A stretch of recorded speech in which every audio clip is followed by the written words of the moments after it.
all fall down.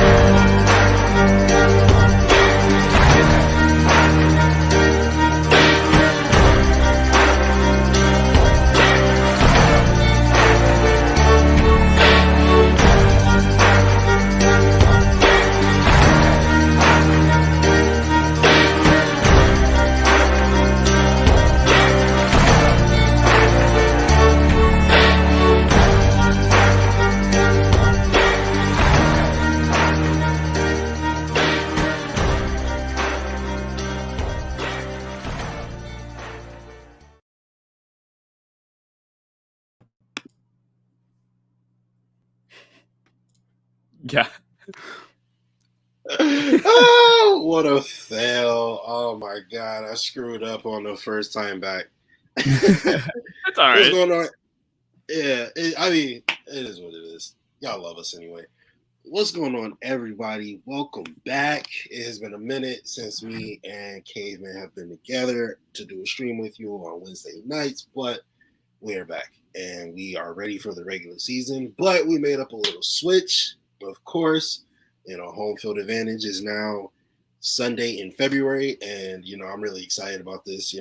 Caveman came up with this whole game plan for the way the show is going to be structured, and it seems like a really good time because I know watching the cave every week, I'm like, yo, this looks like a blast. So now I'm excited, you know what I mean? It's always a good time to do a show with my brother K-Man, but now, this is going to be, the real deal. So I'm really excited to get back to it. But how are you doing, bro? What's going on? Not too much, man. I'm excited to get back into it. I haven't done a live show in a bit, period, but especially with you, man, I feel like we haven't been side by side, and it feels like ages right now. It really has felt like a long time.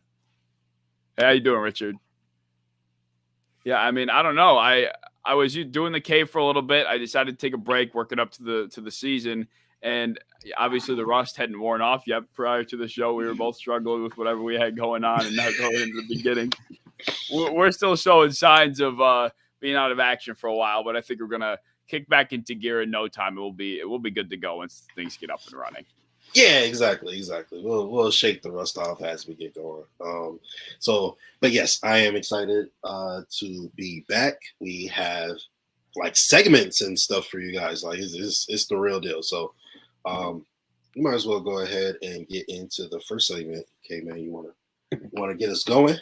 Yeah, sure. So we're going to be going segment by segment. The first segment of the show, we're going to start it off with your typical recent news, something that's been going on over the last week and a half or so. Since we hadn't been on in a little bit together, I want to cover all bases that have been going on over the last couple of weeks. And I wanted to start with the top 100 list. Of course, the top 100 list is something that I wouldn't say people look forward to it, but it's something that people pay attention to. A lot of, fans, a part of their own fan base, they're looking forward to seeing their players on this list, seeing where they rank. And most of the time, nobody's actually ever happy with where a player ends up. Stephon Diggs last year was ranked 11th. This year, he's ranked 26th. I'm not sure, what exactly would have warranted dropping him, what was that, 15 spots, if my math is correct. I wouldn't say he had a worse season other than his statistics weren't necessarily as they weren't jumping off the page. But irregardless, the biggest thing that I wanted to touch on regarding the top 100 was the biggest egregious error, and that was Trayvon Diggs being Stephon Diggs' brother, being ranked 23rd overall in the NFL, and he was above some notable names. That absolutely is nuts. Yeah, I know. Kim, how you doing? Happy to see you in here. I mean, 23 is, I don't even know if he's a top 12, cornerback. I'm not even sure he's a top 20 defensive back, top 12 corner, and you're putting him 23 in the NFL. Yeah. Man, I'm not gonna lie, what we talked about, the screenshot that we'll show here in a moment, it doesn't surprise me because I'm friends with some football players and, some college players. I've been around the scene or whatever, if you will. And I got to tell you guys, a lot of football players are not football fans. They do not love the game the way we love the game. You go talk to a football player, and I'm thinking that we're gonna have an in-depth football conversation about this and that, and they're like, "Oh yeah, bro, I don't watch this." Like, like they go to practice, they go to the games, they get whatever they receive from it, and then they move on with it. They do not like, they're not fans of the game. So, it's interesting to see, the curtains, I guess, pulled from in front, because it's almost like we used to take these rankings to heart. Like, this is like, oh my god, how could you not add so and so, or how could you like, and now to see it's kind of funny. Yeah, definitely. I mean, a lot of people would think that those that would know best about who the best players are in the NFL are those that are actually playing the game itself at Right. the highest level. And reading these lists and hearing opinions out on Twitter, about these players that are asked these questions, whether it's about their top 5 wide receivers or top 5 corners, and these guys are putting guys at the top of their list that from the public eye, from the rest of the NFL landscape in terms of fans, we wouldn't even think to put some of these guys, and hold them to such a high regard in the same way that these players do. And it really makes you wonder, like, what do they see that we don't? How do they, rank players in their personal opinion? Are they ranking players based off of, what they value in terms of their own game, how they've been trying to replicate? Because typically, if a wide receiver is giving his top 5 wide receiver list, I would like to think that players are probably ranking guys that they've looked after, that they've looked up to for a majority of their career, somebody that they admire. I think that probably heavily factors into their ranking list, right? A very good example would be I can't remember who it was. I think it was Julian Edelman that did it first. He put Keenan Allen in his, granted, he's a former NFL wide receiver, but he put Keenan Allen in his top 3 wide receivers in the NFL right now.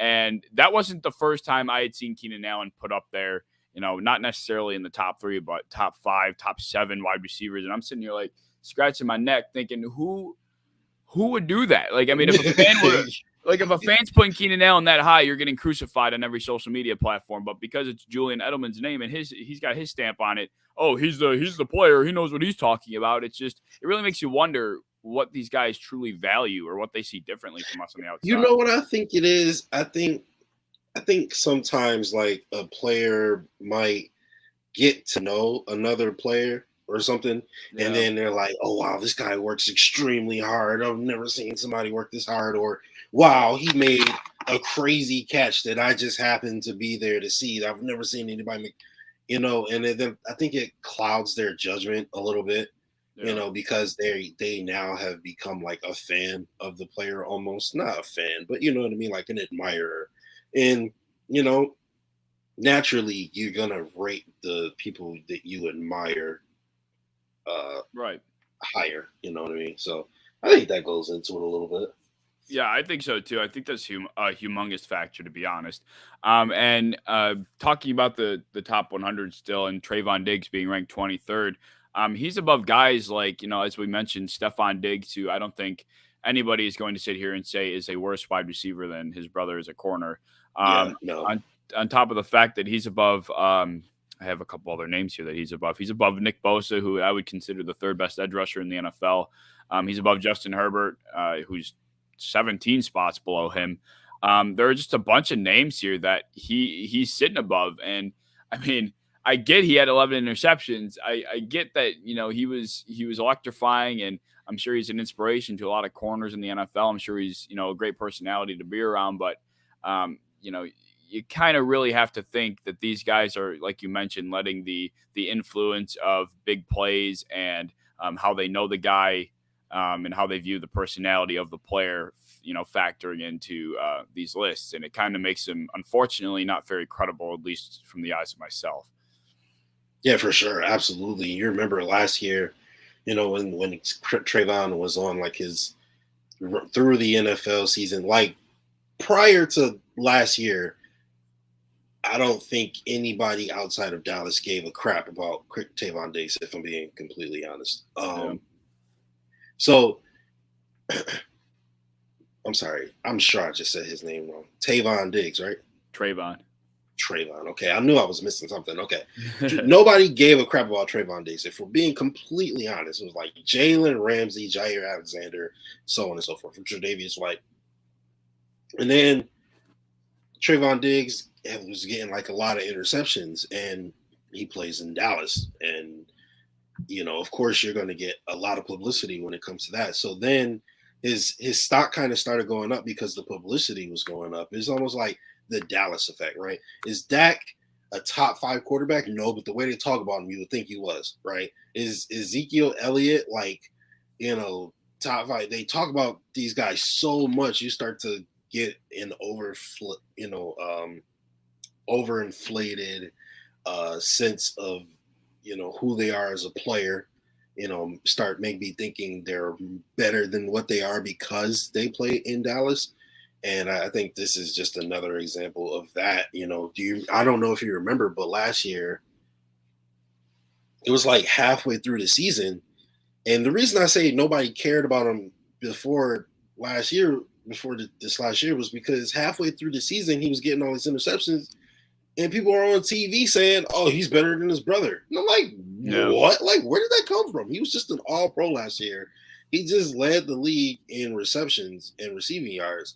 And he's talking about some dude who gets torched like 20% of the time. You know what I'm saying? And he has a terrible PFF grade. He has like one of the one of the best percentages when thrown at or something. Ratings when thrown at. Yeah. Like he allowed, if not the most, maybe second or third on the list for people who allowed the most touchdowns in the NFL this year, corners, at least of the high caliber guys that he's being ranked with. That doesn't make any sense. But hey, when people go on national television and talk about these guys and say, "Oh, he's this, he's great," and then so many people do it, people start to get an idea and they start to think, "Oh, wow, this guy's really good," Yeah, definitely. And that's absolutely what's happened with Trayvon Diggs. And I mean, at this point in time of the offseason, I think it's almost become a trend to recognize this overhype regarding Trayvon Diggs, and it's almost becoming the flip narrative.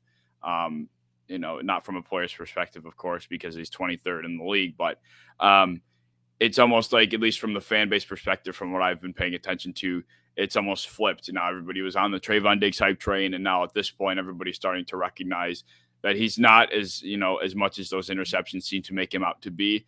And it's almost like he may be becoming overhated. So there's definitely a happy medium between how I think the NFL fan landscape views him and how the players view him.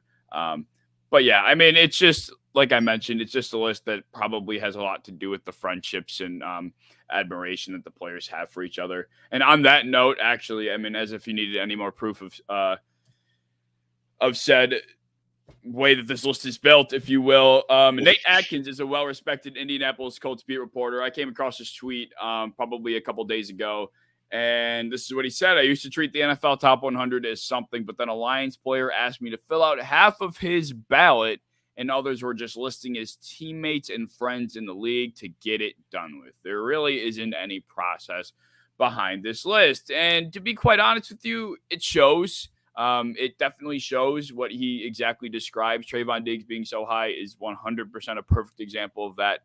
On top of the fact that, it just kind of is, it kind of sucks. I mean, I know it doesn't really matter. It's not too important, but I do value the opinion of these guys. And, when they don't take it too seriously, it's not a big deal, but I do wish we had a little bit more insight when they made this list. I think maybe like the top players might be accurate. You Yeah. know what I mean? Because they're like, oh, okay, who's the best player? Who's the, you know what I mean? But then I think once you start getting past like 15, I think people start to lose a little interest. They're like, I don't care anymore. And then they're not even, they're just like, who do I know? Oh, he's a good player. Oh, yeah, he's a good player. My teammate, oh, he's a good player. So I think it stops being accurate probably around like that 10 to 15 range. But yeah. Yeah, I agree. You're probably right. Like, they'll probably take the first 15 seriously, and then they're just like, who cares at this point? I definitely agree at this point. Yeah. All right. So that'll wrap up the first piece of recent news. The second piece, which I'm interested to indulge in with you, is the Manti Te'o documentary that released. I think it was sometime last week. I want to say, I think I watched it on like Wednesday or so. Probably released last Monday or Tuesday. Manti Te'o. And well, first I'll start off with: did you watch the documentary? Did you get to check it out by I chance? didn't, but I heard that he got like a ton of support, which I thought it was going to be like making fun of him. So I guess not. Oh no, it's a complete opposite. I mean, this guy. Um, I never knew I was like, what, 12, 11, 12 years old when the whole thing went down. And by Yeah. the time I started watching football, the only thing I knew about Manti Te'o was he was the linebacker that got catfished and Yeah. basically had his career ruined. Like, that was His all I knew whole about the girlfriend. guy. Right. And, I go and watch this documentary. And, as soon as it releases, and it didn't seem like too many people had watched it at this point. I'd been seeing a little bit of noise around it, but I'm watching this shit. I'm like, wow, this is screwed up. Like, this guy was sent through the emotionally distraught, rigorous course of like just manipulation. And I mean, it's really brutal. I don't know if you plan on watching it or not. I don't want to spoil anything because it really is. Wait, hold on. It talked about the catfish situation. Oh yeah, the whole thing was about the catfish situation. He exposes the whole thing. Oh wow! No, Yeah. I'm sorry. Please, no, go ahead. Absolutely, it's been out for like a week and a half. So spoiler alert. But go Yes. ahead, man. Yeah, spoiler alert, but I mean, he goes into detail about pretty much how the entire thing unfolded. He talks about his experience when he was having his senior season at Notre Dame, and he was talking to the catfish at the time. And mind you, although very naive of Manti Te'o to think he's in a relationship with somebody that he'd never met before, in his defense, this whole catfishing thing really wasn't a thing back in the early ages of the internet. I mean, this still is, we're talking about 10 years later now in 2022. It's a very basic idea. But at that point in time, who's thinking people are doing that, Right. Nobody's got that in the back of their mind. So, it's talking about how Manti is going through his senior season at Notre Dame. He's the best linebacker in the nation by a mile. He's going to be a first-round pick. And I can't remember what game it was, but his grandmother had passed away. And the person that catfished him decided that they were going to act as if that the girlfriend died on the same day, to pretty much screw with him, to pretty much mess with him. I don't exactly remember the reason why. I think they're transgender, Wow. but I think she said that she felt like she was losing control of the situation, and it was horrible. Honestly, it was quite horrible. So the same day, mind you, he's got to play a national championship game either the next day or whatever, and she decides to act as if his girlfriend died as the girlfriend or as the grandmother dies, like in the same day. Like it's horrible what happens to this guy. That's sick. Yeah, like it's bad. And I'm watching this. I'm like, how could Manti Te'o live his whole life, well, over the last 10 years or so now, letting his whole career essentially get ruined, his public image be smeared, get joked on the internet, and the entire documentary, he's nothing but forgiving and nice, and he's so faithful. He's very strong with faith, not bitter. I mean, he portrays himself, and I doubt it's just, for face value. He just seems like such a genuinely amazing person. And he's the last. I'm sitting here watching it like he's the last guy on planet Earth that should have been going through what the hell that person put him through. That is absolutely sick. I know, like, back when I heard about Manti Te'o, I didn't even know it was catfish. All I remember was somebody talking about invisible girlfriends or something like that. And I guess now it makes sense as to what that was in reference to. But dang, man, for somebody to say he has a really big game today, he's a star player on this football team where people are going to bet millions of dollars on this football game, and I'm going to mess with him. This is the biggest day of his life so far, and I'm just going to mess with him. He already lost his grandma that day too. Like, oh my God. And then after that, and she knew that, and after that still did that. Like, I mean, it's so manipulative. And at the end of the documentary, which really pissed me off, like I was trying to throughout the catfisher's name is Renea. And I'm trying to sit here and understand, like, the perspective that this person is going through, like, trying to understand why someone would do something like this. And at the very end of it, she says something along the lines of, of course, I wish that none of it ever happened, although, it happened and I was like able to find myself, kind of trying to justify, like, I was able to find positive light in this by finding the person I am today, but not acknowledging the fact that it came at the expense of one of the most genuinely amazing humans that at least appeared to be walking on the earth, one of the most successful football players at the time. She ruined his life in financial ways, as far as his football career goes, his public image. Like, this guy had his life completely turned on its head in the blink of an eye. And she's sitting here at the end of a documentary, which is 11 years from the fact, still trying to just sit there and kind of justify the fact that, yeah, it was bad, but I was able to find myself. Like, it just had me sick, man. The fact that she was in the documentary. She was just as involved as Manta. You got to watch it, dude. You got to watch it. That which means that I'm sure she got paid. Like, so you're still taking advantage of the situation. That's really sick. Oh man. Yeah. Wow. That almost makes you wish that I really didn't think about Manti Te'o too much, but I almost wish his football career went differently, because he really was he was a boy. He was a stud. Like, Manti Te'o was one of them boys. I think he was a linebacker, right? Yeah. Because I remember when I thought about, like, because I didn't watch college football that deeply at the time, but I remember watching the Manti Te'o thing happen on like ESPN and stuff, and like watching his highlights. That boy was hitting. So it really does suck. I really do wish that he would have gotten a better, shake, fair shake. Didn't that like plummet his draft stock? Oh yeah, he fell out of the first. That's what I mean. Like, the first, apparently, which I also learned from this documentary, the difference in like a first rounder's contract and a second rounder. I think that's when he got drafted, was later second round. I mean, that's tremendously different. Like, it hurt him financially. He couldn't go out in public without like being stared at. Everybody knew about the situation. He was being looked at, with the side eye. Everything about this guy was ruined. Everything. And yeah, but like, now that I'm thinking about it and knowing the full situation, what kind of country are we that we demonize him for that? Like, right, which is why I guess, like, which I didn't know. I mean, I learned so much from this damn thing. Nobody really knew anything about this whole thing. Like, that's why the documentary was made, and Manti was willing to go on camera and kind of explain everything that happened. And now, which is why you've been seeing the outpouring amount of support for him, was because nobody knew like the extent of how dark and twisted this whole situation got.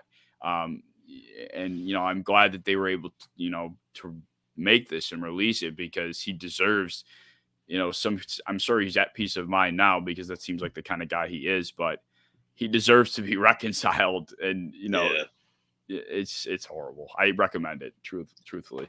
Absolutely. And it would be cool if he's blessed in some way and he could get the monetary, benefit of because he should have had an NFL career. So if he's able to recoup the monetary end of it and get rich now, while not having to go through the pain and suffering that NFL players have to go through with their bodies and their head traumas and everything else, that'd be pretty cool.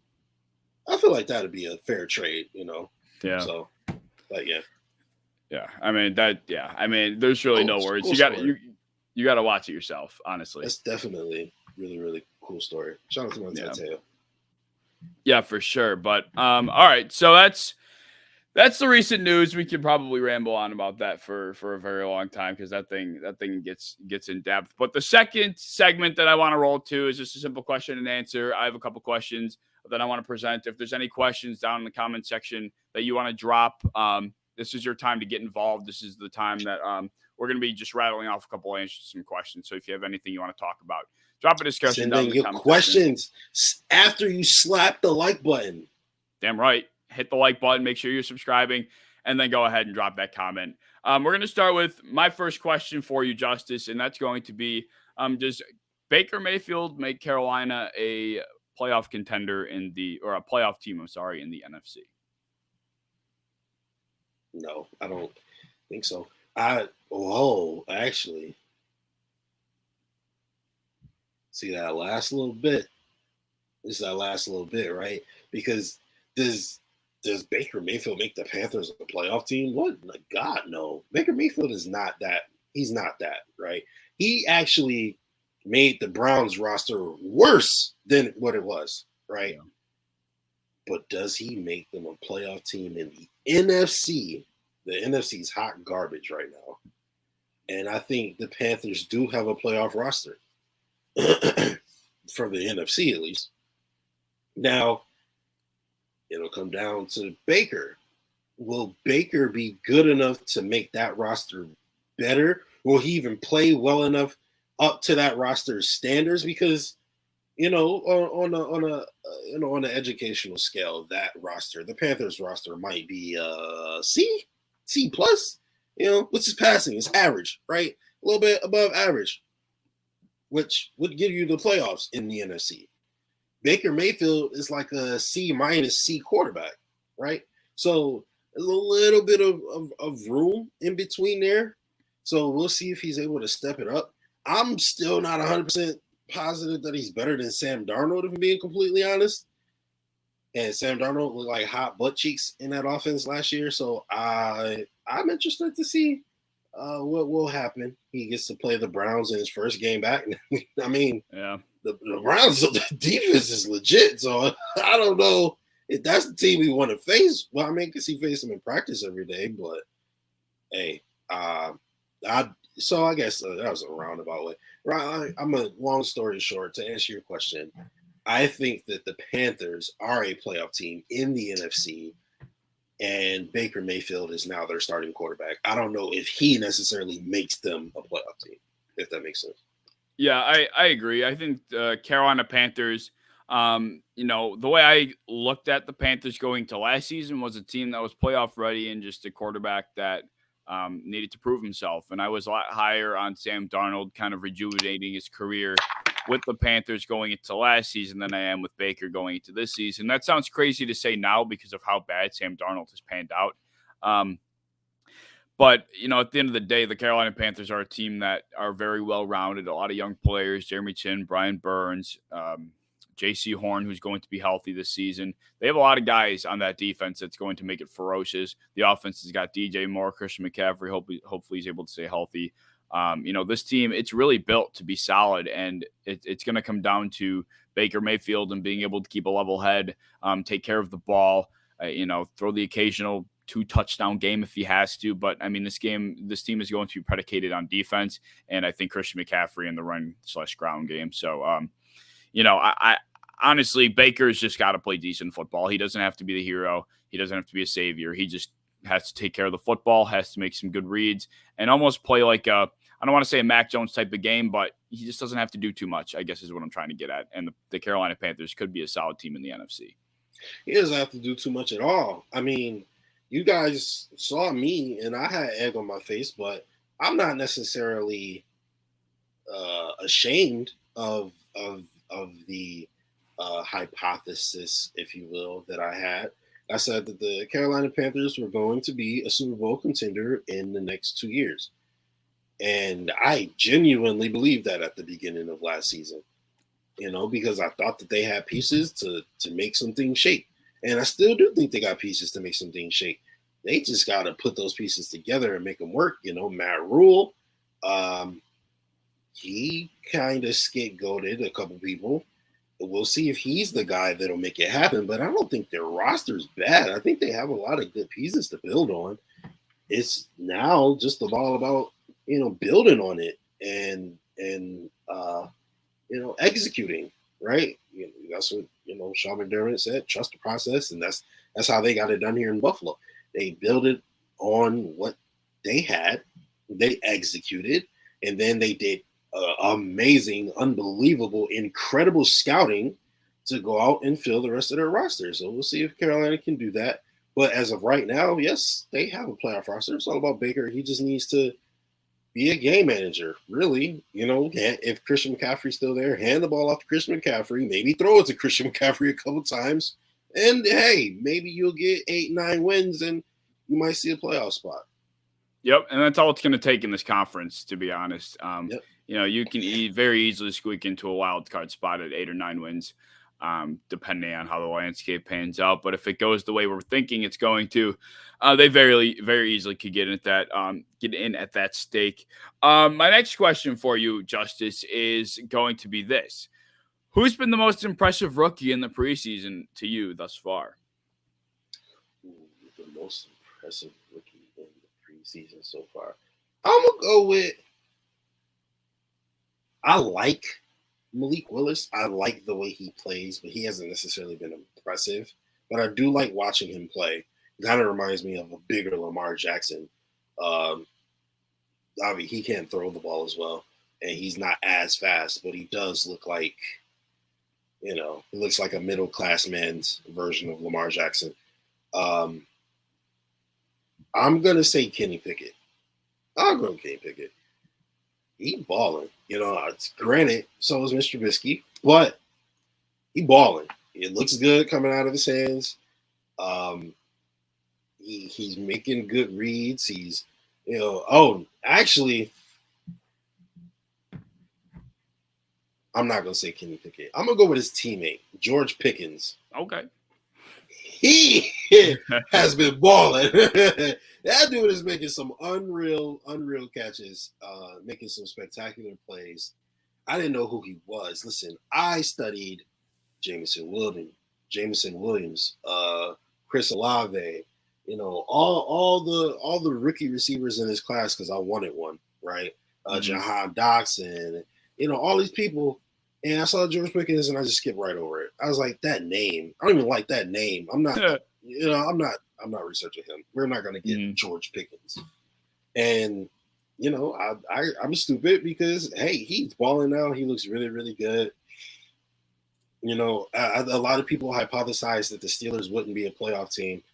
And I probably 45% feel the same way. But the 55% in me is like, it's Mike Tomlin. Mike Tomlin still has that defense. Mike Tomlin has never had a losing season. And now you give it's almost the same team except you lose Juju. But now I think George Pickens is better than Juju. And you also get somebody that's not Ben Roethlisberger in his final season as an NFL starter, because whoever that quarterback is better than Ben Roethlisberger was in his final season as an NFL starter. He couldn't do anything. Of course, he was smart. He knew, he had the brain, he could play the mental game that an NFL veteran could play. But I think whether it's Mr. Trubisky or Kenny Pickett, they'll be able to be better than him to some degree because they can throw the ball, where he couldn't throw it. And I think that George Pickens is going to be a big part of why the Steelers might squeak away with 8 or 9 wins this year. Yeah, I mean, George Pickens, Deontay Johnson, Chase Claypool, Pat Freiermuth, Najee Harris. They got one of the better. Mad. Hold on. Yeah, they got a squad over there. Yeah, no, they're dangerous on the offensive side of the ball. We know their defense, although they couldn't stop a JV rushing offense if they tried. They do still have some pieces on the offensive side of the ball. They got Minkah Fitzpatrick in the secondary. They brought in Levi Wallace. They got Terrell Edmonds back there, who honestly I think is pretty solid alongside Minkah Fitzpatrick. They got a pretty decent roster. It's kind of one of those things where if they get decent quarterback play, they're able to stop the run. You got Cam Hayward and TJ Watt as well, of course. They could be a sneaky playoff team. A lot of people are counting them out, including myself. I'm on I'll see it when I believe it basis with the Steelers right now. Same. But yeah, I don't know. They're just in such a tough conference.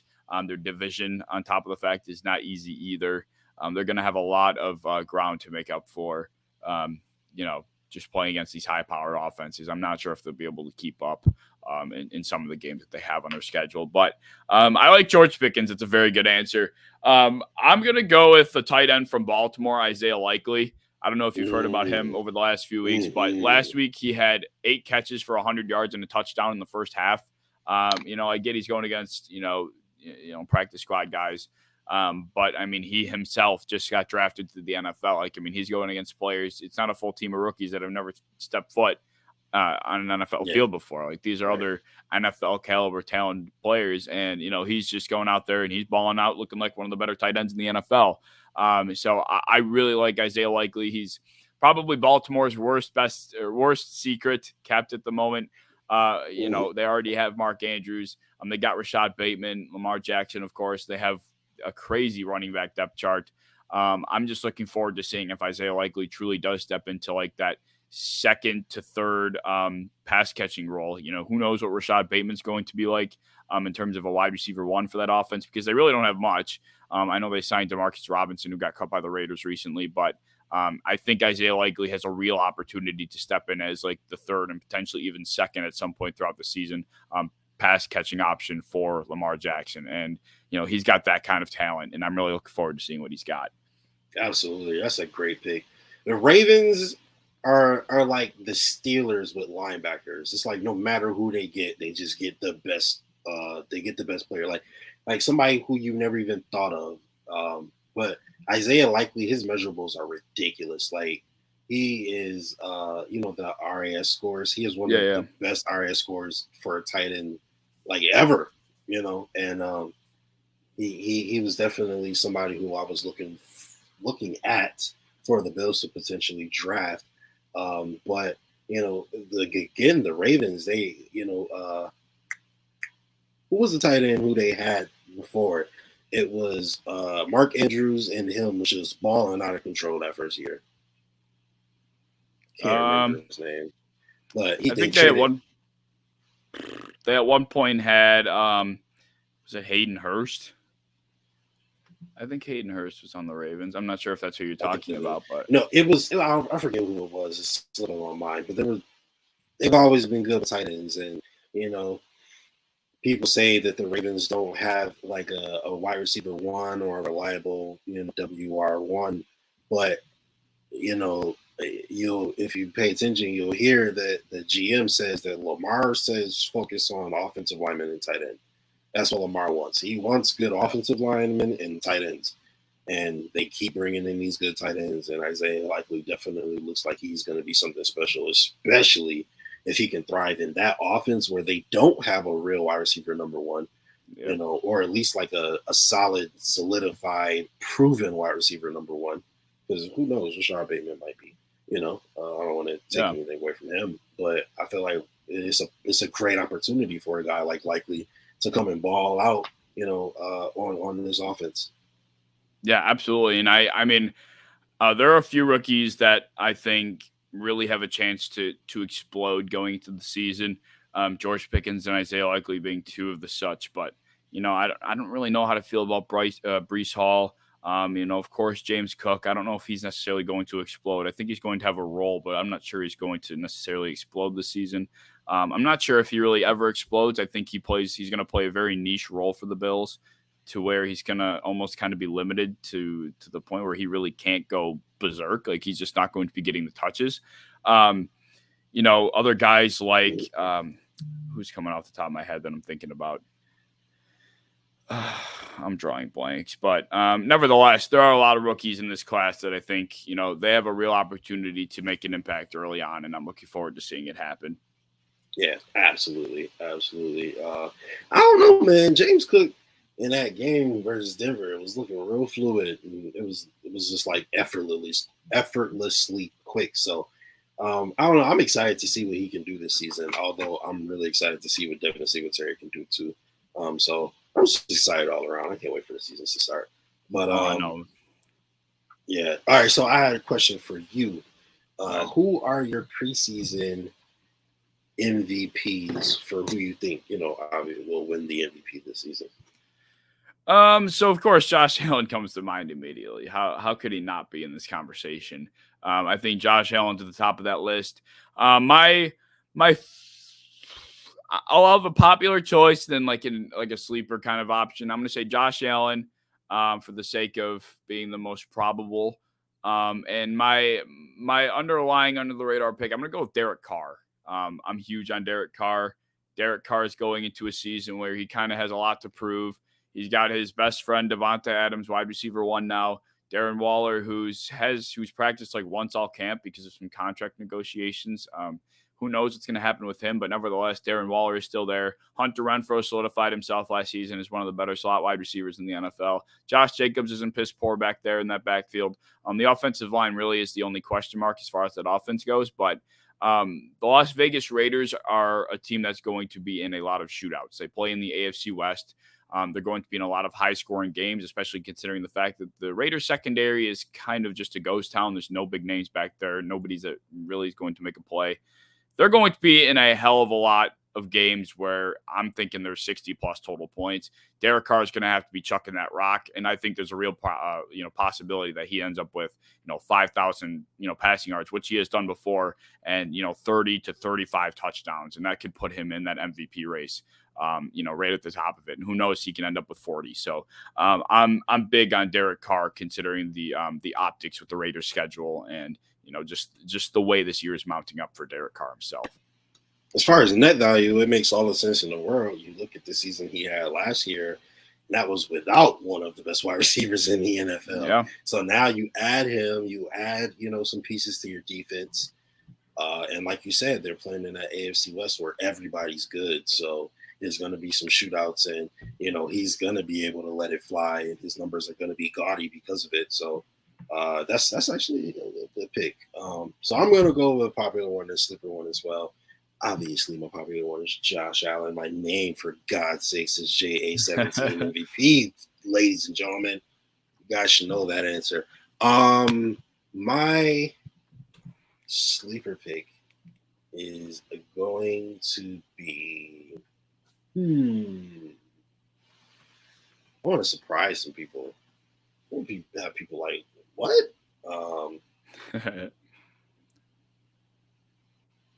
I'm going to go with.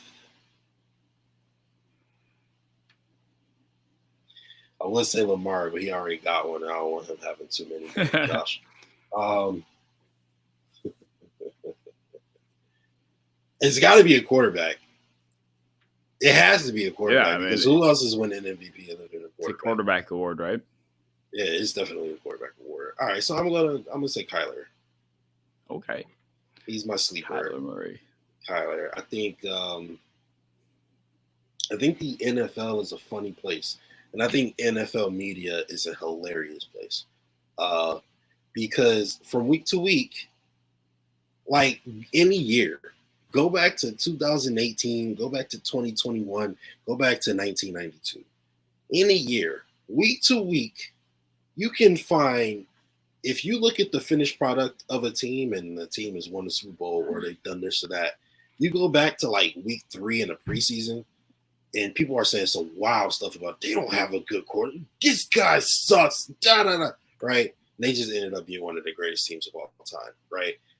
You talk about the Patriots, they're perfect for it all the time. Remember how they used to start not so hot, right? They'll start the season off like 3-2, and they're like, "Oh, is the Patriots dynasty dead?" And then they will come back and win like 7 in a row.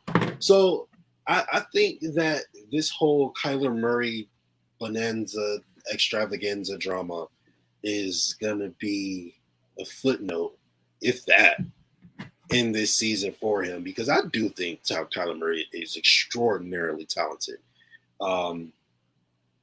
Maybe a bit immature. Probably not a maybe about it, completely honestly. But I mean, bro, he's a rich 23-year-old. I wouldn't be mature either. Like, excuse me? Is he 23? I don't even know how old he is. No, but I mean, that's not an excuse. But I do think that, I mean, with time, he's 25. Oh, that's slow. No, but just like with any human being, with time and experience, you get a little better. And I think that he's going to become a lot more mature. He's going to become a leader. He's going to decide I actually want to play football and not, video games for a living. And I think that it'll come around to him and he'll start actually wanting to watch film and stuff like that. Yeah, that whole contract thing was wild. It was very wild. I wasn't sure if because they did you see they ended up taking it out of the contract details? Yeah, that was that. Yeah. Why make the whole big deal about it? Because apparently, from what I heard a couple different people say it too, independent of each other. They said that contract or that specific thing was like a point of contention for the contract. The Cardinals were not going to give the deal without that part. Yeah. And that, I guess Kyler Murray's representation put it out to the public, which I don't know why, because that kind of made him look worse. And then, after the whole backlash, they took it out. But they made a big deal about it. And I don't know why you're trying to publicly ostracize this guy who you're giving $200 million to, but that's Arizona for you. Yeah, Arizona's a interestingly run franchise, to say the least. I'm not a big Cliff Kingsbury guy, but the Cardinals, they definitely could be. They could be in a better spot than where they are right now, in my opinion. But nevertheless, that will be the final question for the Q&A. Let's get into the last segment of the show, and that's just talking about the Buffalo Bills. This will be the easiest. Yes, we'll be able to breeze through any conversation with the Bills. And I wanted to start with your opinion on the game last week. We went against the Denver Broncos. Blew them out of the water. What were your thoughts on that one? Oh, man. No, I'm not saying that on live. I just thought of a very inappropriate analogy. You ever party, right? And you party, and the first night is oh yeah, this is absolutely fun, and then you party 7 days in a row. By the seventh day, you're just oh yeah, fun. That's how it was, right? That's it was how a touchdown, and over and over again. And it was oh yeah, Josh just threw a spectacular pass. Oh, yeah, okay. All right. Oh yeah, Zach Moss is out here balling. Yay. Oh man, another touchdown. Another touchdown. At a certain point, I was just oh my God, I'm starting to feel bad for Denver fans. Because if this was happening on the other side and Denver was just scoring over on us repeatedly, I'd be concerned. I don't care if it's preseason and this is your backups or whatever. I'd be concerned. So it is very reassuring to know that our backups are better than a lot of team starters. It's also very reassuring to know that our third stringers are better than a lot of team second stringers, and that the guys we cut are probably going to go somewhere and play a prominent role in an offense or a defense. Guys like Raheem Blackshear, holy hell, I am praying that we keep him. I love him. He is amazing. He's my this year's Antonio Williams from last year. I love this kid. This boy runs so hard. Man, I love him. So, there's guys like, Khalil Shakir, who I absolutely want to keep. Isaiah Hodgins, who I absolutely want to keep, and we'll see who they do and don't keep. But, it makes you – preseason is cool because you get to root for those underdogs, X factor players type, those guys, but then it's funny because I think about how much stock and how much emotion I put into the preseason. And then by week 8, I did not care that they released Christian Wade. I'm not thinking about it at all, but it hurts when it happens. It's funny.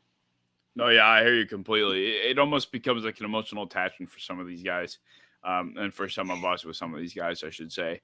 The way you gave an analogy about that Broncos game, it was perfect. I almost was bored. Preseason is boring already as is, and I was more than happy that we were putting on the performance that we were. But I almost preferred the Colts game over that game just because we had a nice comeback at the end, a feel-good story, great win for Matt Barkley stepping in and completing the comeback. I mean, that to me, the last quarter and a half of that game was better than the Broncos game, just because it was just purely more enjoyable from a football standpoint. Of course, from a Bills streak alive. Yeah, I know. We somehow kept that streak alive after putting in Matt Barkley in case Keenum was looking like an absolute just terrible excuse of a quarterback. But he was able to bounce back the following week. That was good. A couple other guys. I mean, it was really – and the other part of the Broncos game to me is, we killed him so bad to the point where I almost wasn't sure if we were that good or if the Broncos backups were just that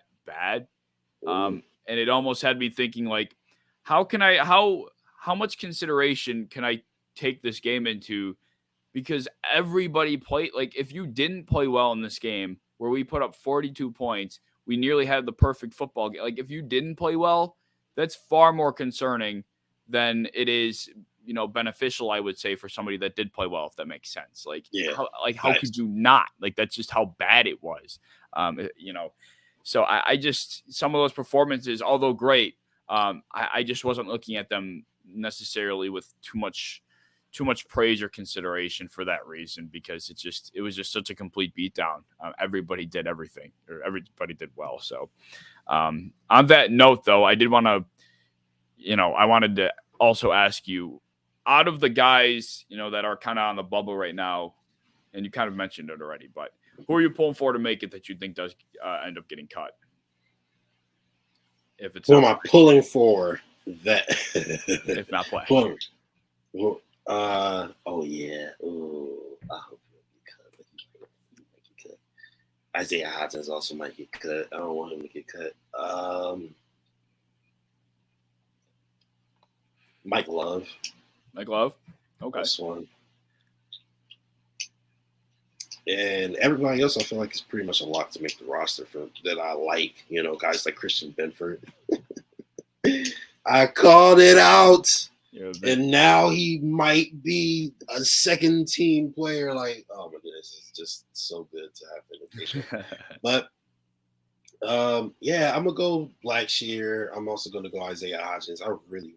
I like Isaiah Hodgins. I think that he is one of those Gabriel Davis types. Him and Gabriel Davis literally were at the same level at one point. Like, they were both these two rookies that came in at the same time. They were both super smart. They knew the playbook better than some of the veterans. They worked hard. They did this, they did that. Everything was perfect. And then Gabriel Davis ascended, and now he's projected to have, over 1,200 yards this season, and to be a potential superstar. We've seen some of the catches he's made, and he just had the greatest playoff game of all time, right? So, I look at that and I say Isaiah Hodgins. I mean, I'm not saying he has to be that, but I think that he has some, something, to give. And so I really do hope that he does make the team and comes to make an impact, because I do like him a lot.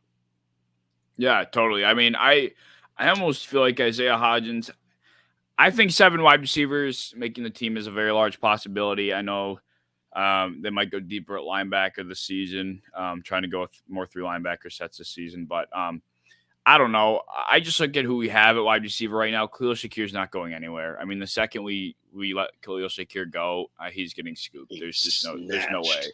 I mean, he's staying on this roster.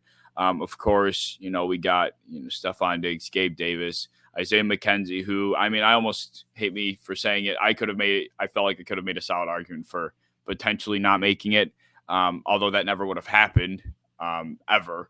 I guess just based on what I thought he provided, I don't know. I just didn't feel like he necessarily fit in as well as everybody thought. But nevertheless, he's going to make it.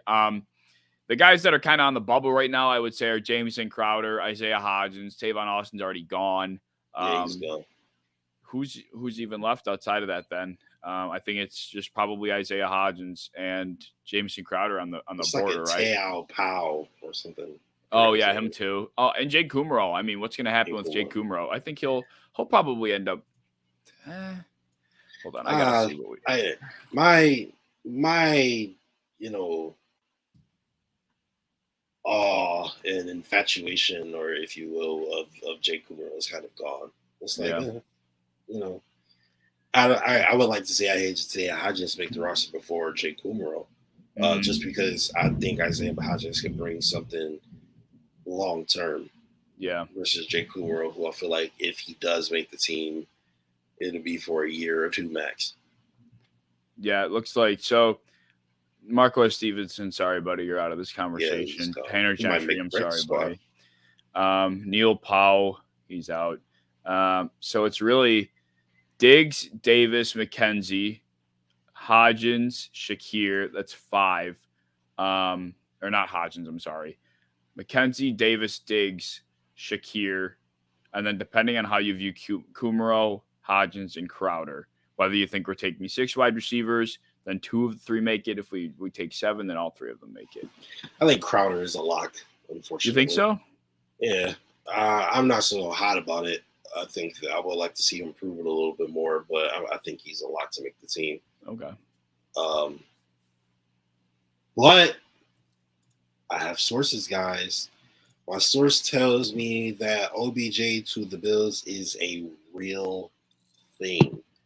So, of course, he has months of rehab left, and he, won't be back until his ACL heals as he tore it in the Super Bowl, kind of like a Jameson Williams type of thing where he tore his ACL in the national championship. So now it's like almost a full year of recovery. But that'll be later down the road in the season. But, one of them roster spots, I don't know, they might keep 7 for that reason, anticipating that one of them may have to go to Odell Beckham Jr. Interesting. I mean, hey, Odell Beckham Jr., Gabe Davis, and Stephon Diggs might be one of the scariest trios I ever heard. That's better than Cooper Kupp, Robert Woods, and Odell. I mean, yeah, especially considering I don't even know if Robert Woods and OBJ stepped on the field together. Like, I don't even know because Robert Woods ended up tearing his ACL too. He got injured immediately. Yeah, you're right. Yeah, but yeah, I mean, speaking, and the one last thing I wanted to say, speaking on back on the point of a player that, we're kind of pulling for to make the roster that might be on the bubble.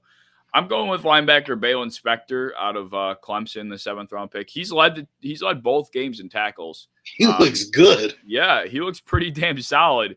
And, with Andre Smith's suspension looming, and considering the fact I know Tyler Metakevich is a lock just because of the way he plays special teams. Yeah, we have a few guys that are just complete roster locks, but depending on how many linebackers we end up rolling with, I think Balen Spector is making one hell of a case right now.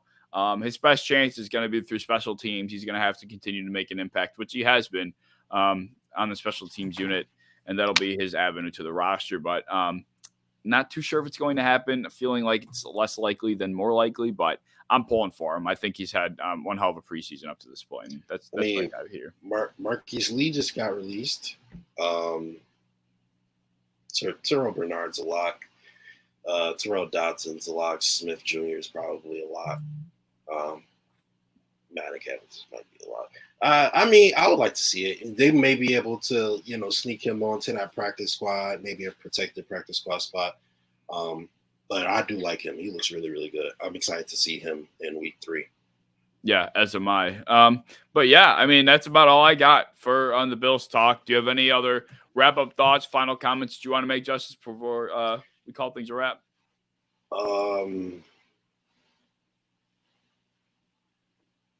Yeah, who is someone who you would like to see have a protected special team slot or protected practice squad spot?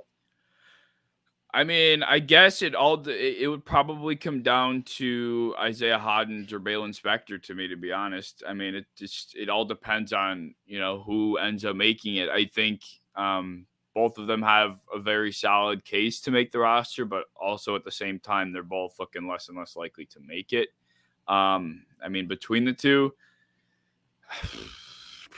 I guess, I don't know. That's really tough. I think I'd probably give it to Hodgins just because he's been fighting hard over the last couple seasons to really make this team. He's been dealing with injuries. He's finally, hung on to a spot. got into the preseason, started to show flashes. He's fought through some battles, man, and I think he definitely deserves to still get every opportunity with this team. So I think I'll give it to Hodgins just for that simple reason. How about yourself? Sure. Yeah. Because I know you said Andre Smith Jr. has a looming suspension, so Balin might potentially make the roster, Yeah. at least initially. So we'll see with that. But yeah. I'm gonna go with Raheem Blackshear. Okay. If he doesn't make the roster, I would like to see him get protected on that on the practice squad. So yeah. What do you think is gonna happen with Zach Moss? That's interesting. Zach Moss has been balling, so he might make for some decent trade fodder. I'm kind of thinking that. I'm hoping. I feel like yeah. I expect Devin Singletary to have an amazing year. I expect James Cook to be very productive, at least on third down. Duke Johnson looks good as a returner, so he might. Tywan Jones obviously is a special teamer as well. So yeah, I think I could see Zach Moss being traded. How about you? Yeah, I think. I mean, I hate to be that guy, but I kind of hope that is what ends up happening.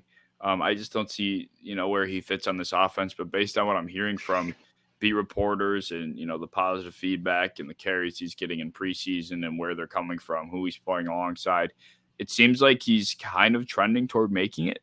I don't know if he is getting more carries and more touches to, boost that trade value, which is very possible. But I just don't see a spot on this team for him, man. It's unfortunate. I just don't think his niche of the type of runner he is, I don't think he's even good enough at that to be worthy of a roster spot when a guy like Devin Singletary offers a lot more. And I feel like he can do what Zach Moss's premium is nearly as well. So I don't know. I think Zach Moss probably is a prime trade candidate. Just saw Cody Ford shipped out. So who's to say Brandon Beane is done? Yeah, I agree. And I feel like I look at James Cook and I say he might be able to do everything Zach Moss can do, except he's like a lot faster. This is the big point that everybody's talking about. Moss makes it because this will be Motors last year. I understand that.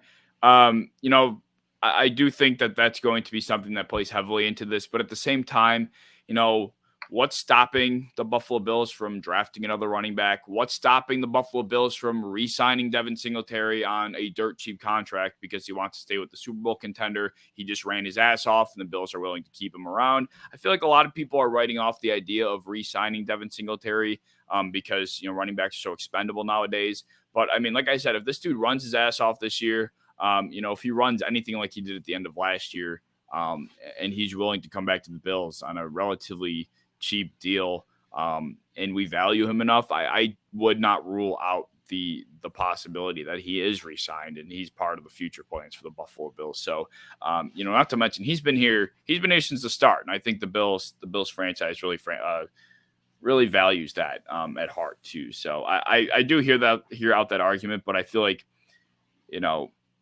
that would be kind of writing off Devin Singletary being re-signed, and I don't think that's necessarily a fair thing to write off, at least at this point. Yeah, I think things like Devin Singletary's contract and Tremaine Edmonds' contract, I think they're a little blown out of proportion unfairly because we don't know, right? We don't know if these guys want an exorbitant amount of money that Brandon Beane's just like, oh, I can't pay that. Maybe they might come back on some team-friendly deals, or there might be a little bit of money to use, or they might transfer somebody's, money into a signing bonus or whatever those capologist people do. But, I don't think I think when you look at things like the, what was it, a Micah Hyde contract a couple of years ago, you look at the Matt Milano deal, I think people sometimes, we didn't think we was going to have Matt Milano back. and we got them back, and they made it work. So I feel like there's a very good possibility that those guys want to be in Buffalo, especially Tremaine Edmonds and Devin Singletary, who've been here their entire career and who literally started on this ship. Devin Singletary was here our first year of going to the playoffs under Josh Allen. Tremaine Edmonds has been here since Josh Allen has been here when we were trash, So I would prefer to see those guys stay. Yeah, I definitely would agree. And so who knows what's going to happen with Zach Moss. So that's a good point by Richard. I just don't know, if that necessarily is going to play as much into the decision for Zach Moss as I think people are believing. But who knows? I mean, who's for any of us to say it's going to be Brandon Beane doing Brandon Beane typical things, and nobody ever knows what those things are. So we'll just have to wait and find out. But yeah, that's about all I got tonight, Justus.